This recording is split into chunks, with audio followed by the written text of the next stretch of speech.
Welcome on to this channel. So 12th standard and this video is for you. So 12th standard physics volume 1ல இருக்கிற ரெண்டாவது chapter என்ன அப்படின்னா இந்த current electricity. So அந்த சாப்டரில் நம்ம ஆல்ரெடி ஒவ்வொரு பார்ட்டில் பார்ட் 1ங்கிறப்போ introduction current and conventional current பற்றி பார்த்துருந்தோம்னு நினைக்கிறேன். அண்ட் ரெண்டாவது நம்ம பார்க்கும்பொழுது ட்ரிஃப்ட் வெலோசிட்டி அண்ட் மொபிலிட்டி அப்படிங்கிற டாபிக் பார்த்துருந்தோம். அண்ட் மூணாவது நம்ம பார்க்கும் பொழுது microscopic form of Ohm's law அப்படின்னு நினைக்கிறேன். And now in this video we will discuss about Ohm's law அப்படிங்கிற டாபிக். ஸோ Ohm's law அப்படிங்கிறது இந்த J is equal to sigma E அப்படிங்கிற அந்த இதுலேருந்து தான் என்ன பண்ணப்பட்டது அப்படின்னா டிரைவ் பண்ணப்பட்டதுன்னு சொல்லலாம். ஸோ Ohm's law பேஸ் பண்ணி எப்படியும் கொஷின்ஸ் இருக்கலாம், ஏன்னா அது ஒரு இம்பார்ட்டன்ஸ் அப்படி. ஸோ நிறைய கொஷின்ஸ் சரி கரண்ட் எலக்ட்ரிசிட்டி அப்படிங்கிற ஒரு டாப்பிக்கில் 3 டேர்ம் முக்கியமாக இருக்கும். அந்த 3 டேர்மை டிஃபைன் பண்ணுற ஒரே ஒரு ஃபார்முலா என்ன அப்படின்னா அதுதான். So please give an importance to that topic அப்படின்னு தான் நான் சொல்லுவேன். ஸோ ஃபர்ஸ்ட் Ohm's law உடைய டெஃபினிஷன் நம்ம பார்த்துடலாமா? When a potential difference V is applied across a wire, a net electric field is created in a wire which constitutes current. அதாவது என்ன சொல்லியிருக்காங்க அப்படின்னா பொட்டன்ஷியல் டிஃப்ரென்ஸ் V அப்படிங்கிறத நம்ம ஒயரில் அப்ளை பண்ணோம். எப்படி அப்ளை பண்ணோம்னு சொன்னோம்? எலக்ட்ரிக் ஃபீல்டு எலக்ட்ரிக் ஃபீல்டு அப்படிங்கிறத எப்படி கிரியேட் பண்ணுறோம்? பேட்டரியை கனெக்ட் பண்ணிடுவோம். பேட்டரியை இதில் கனெக்ட் பண்ணுறோம், சர்க்கியூட்டில் கனெக்ட் பண்ணுறோம். பேட்டரியிலேருந்து தான் சார்ஜ் போகுது இல்லை, நம்ம ஒயர்லேருந்து தான் சார்ஜஸ், அதாவது எலக்ட்ரான்ஸ் கேரியர்ஸ் வந்து ஒரு இடத்துலேருந்து இன்னொரு இடத்துக்கு, அதாவது ஒரு டெர்மினல்லேருந்து இன்னொன்று டெர்மினலுக்கு போகிறாங்க.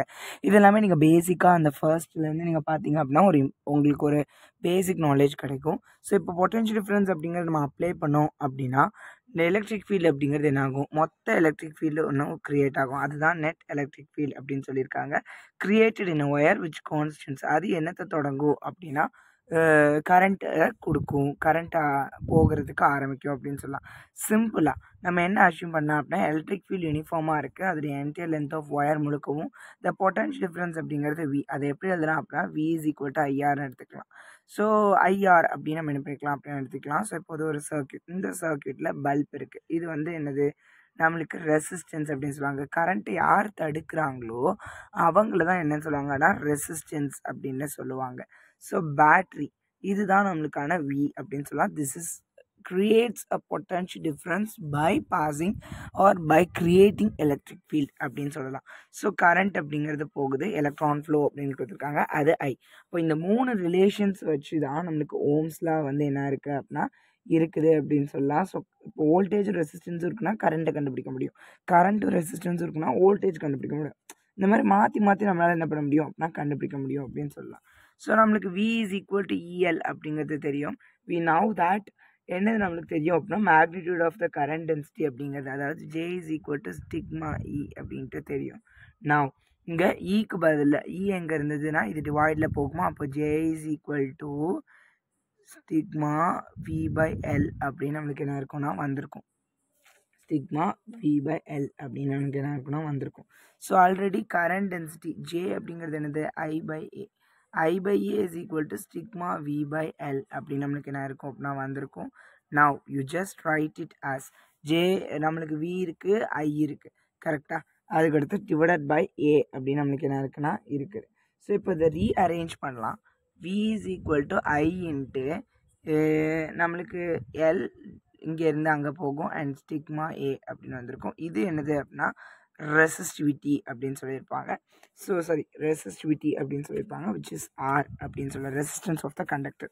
என்னது ரெசிஸ்ட் அப்படிங்கிற ஒரு வார்த்தைக்கு அர்த்தம் என்னென்னா தடுக்கிறது, அதை போக விடாமல் மறிக்கிறது அப்படின்னு அர்த்தம். ஸோ கண்டக்டன்ஸ் அப்படிங்கிறது அதை போக வைக்கிறது, அதை ஒரு விஷயத்தோடு இணைக்க வைக்கிறது அப்படின்ட்டு சொல்லலாம். ஸோ நெக்ஸ்ட் Ohm's lawல இந்த பார்த்தீங்களா நான் சொல்லியிருந்தேன்னா P is equal to IRல கரண்ட் வேணும்னா V by Rன்னு போடுவோம், R வேணும்னா V by I. உங்களுக்கு கொடுத்துருக்க கிவன் டேட்டா வச்சு பவர் அப்படிங்கிறது இங்கே ஒன்று சொல்லியிருக்காங்க, P is equal to VI. இப்போதைக்கு பார்த்துக்கோங்க, அடுத்தடுத்து நம்ம பார்ப்போம். ஸோ நம்ம புக்கில் இதை பற்றி கொடுத்துருப்பாங்க என்ன அப்படின்னா ரெசிஸ்டன்ஸ் வந்து டைரக்ட்லி ப்ரொபோஷ்னலாக இருக்குது லென்த் ஆஃப் த கண்டக்டருக்கும், இன்வர்ஸ்லி ப்ரொபோஷ்னலாக ஏரியா ஆஃப் கிராஸ் செக்ஷன் இருக்குது. என்னது அப்படின்னு உங்களுக்கு புரியாது. நான் I write this in this area. R அப்படிங்கிறது நான் என்ன சொன்னேன், இது ரெண்டும் நேருக்கு நேராக இருக்கனால டைரக்ட்லி ப்ரொபோஷ்னல். இது ரெண்டும் ஒன்றுக்கு ஒன்று இன்வர்ஸில் இருக்கனால இது இன்வர்ஸ்லி ப்ரொபோஷ்னல் டு அப்படின்னு சொல்லுவாங்க. ஸோ இப்போ இன்வர்ஸ்லி ப்ரொபோஷ்னலுக்கும் டைரக்ட்லி ப்ரொபோஷ்னலுக்கும் என்ன டிஃப்ரென்ஸ் அப்படின்னா, இப்போ R is directly proportional to L. அதாவது ரெசிஸ்டன்ஸ் கூட லென்த்து கூடலாம், இல்லைனா லென்த்து கூட ரெசிஸ்டன்ஸ் கூடலாம். இதுவே இன்வர்ஸ்லி ப்ரொபோஷ்னல்னா அதுக்கு தலைகீழ. எப்படி அப்படின்னா, இது இன்க்ரீஸ் ஆகும் பொழுது இது டிக்ரீஸ் ஆகும், இது டிக்ரீஸ் ஆகும்போது இது இன்க்ரீஸ் ஆகும். ஸோ இதுதான் இன்வர்ஸ்லி ப்ரொபோஷ்னல் டு டைரக்ட்லி ப்ரொபோஷ்னலுக்கான டிஃப்ரென்ஸ். நீங்கள் குழப்பிக்கிட வேண்டாம். ஸோ உங்களுக்கு கேட்டாங்க மேக்ரோஸ்கோபிக் ஃபார்ம் ஆஃப் ஓம்ஸ்லான்னு கேட்டால் அது ஓம்ஸ் லாவை தான் டினோட் பண்ணும்.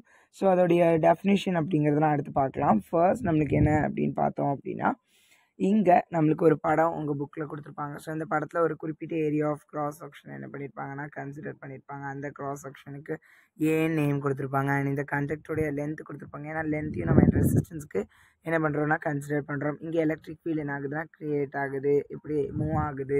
அதுக்கடுத்து கரண்ட் இந்த டைரெக்ஷனில் மூவ் ஆகுது, இந்த டைரெக்ஷனில் கரண்ட் மூவ் ஆகுது. அண்ட் பொட்டன்ஷியல் டிஃப்ரென்ஸ் V அப்படிங்கிறது க்ரியேட் ஆகுது. இது எல்லாமே அந்த படத்தில் என்ன இருக்கும் அப்படின்னா இருக்கும். ஸோ ஒரு கண்டக்டர் வழியாக போகிற கரண்ட்டை சொல்லியிருப்பாங்க. ஸோ மைக்ரோஸ்கோபிக் ஃபார்ம் ஆஃப் ஓம்ஸ்லா மாதிரி இது ஒரு சின்ன டெரிவேஷன். மேக்ரோஸ்கோபிக் ஃபார்ம் ஆஃப் ஓம்ஸ்லா எங்கள் டெரிவேஷன் ஆல்ரெடி நம்ம பார்த்துட்டோம். அந்த டெரிவேஷன் என்ன அப்படின்ட்டு ஃப்ரம் மைக்ரோஸ்கோபிக் ஃபார்ம் ஆஃப் ஓம்ஸ்லாவிலேருந்து நம்மளுக்கு தெரியும். அதுக்கு முன்னாடி V is equal to IEL அப்படிங்கிறத நான் சொல்லியிருக்கேன். V is equal to EL அப்படிங்கிறது தெரியும். அதே மாதிரி J is equal to sigma E அப்படிங்கிற இந்த ஈக்குவேஷனை எடுத்துக்கலாம். ஸோ இந்த ஈக்குவேஷனில் E அப்படிங்கிறது எனக்கு என்னன்னு வருது V/L. பிகாஸ் இங்கே மல்டிப்ளேயில் இருக்கிற L வந்து இங்கே வரும்போது டிவைடில் நம்மளுக்கு வந்திருக்கு அப்படின்னு சொல்லலாம். ஸோ அதுக்கு அடுத்து இது ரெண்டுத்தையும் நம்ம என்ன பண்ணுறோம், J is equal to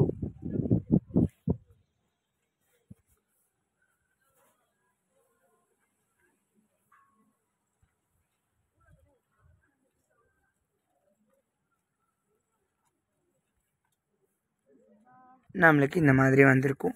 so இப்படி வந்தோன்னே நம்மளுக்கு என்ன தெரியும், J அப்படிங்கிறது I/A. ஸோ இந்த மாதிரி டிரைவ் பண்ணுங்கள். ஸோ இதுவே போதும், நான் எழுதியிருக்கிற ஸ்டெப்ஸே போதும். Just you taken A screenshot. So first உள்ளது, செகண்ட் உள்ளது சப்ஸ்டியூட். இந்த தேர்ட் ஈக்குவேஷனை எத்தனாவது ஈக்குவேஷனில் சப்ஸ்டியூட் பண்ணுறோம் அப்படின்னா ஈக்குவேஷனை சப்ஸ்டியூட் பண்ணுறோம். அதெல்லாம் உங்களுக்கு எழுத தெரியும். V அப்படிங்கிறது இருக்கும்போது இது மல்டிப்ளேயில் இருக்கிறது டிவைடில் வரும். அண்ட் இந்த L டிவைடில் இருக்கிறது இங்கே வரும்போது மல்டிப்ளேயில் வரும். இந்த L divided by sigma A அப்படிங்கிறது தான் எனக்கு R. அப்போது V is equal to IR அப்படிங்கிறது வந்துடுமா. ஜஸ்ட் இதை நீங்கள் எங்கே வரிசையாக எழுதிக்கலாம். நம்ம புக்கில் அவ்வளோவா இன்டெப்த்தாக அதில் இதை டாபிக் வந்து இருக்காது. I/A is equal to sigma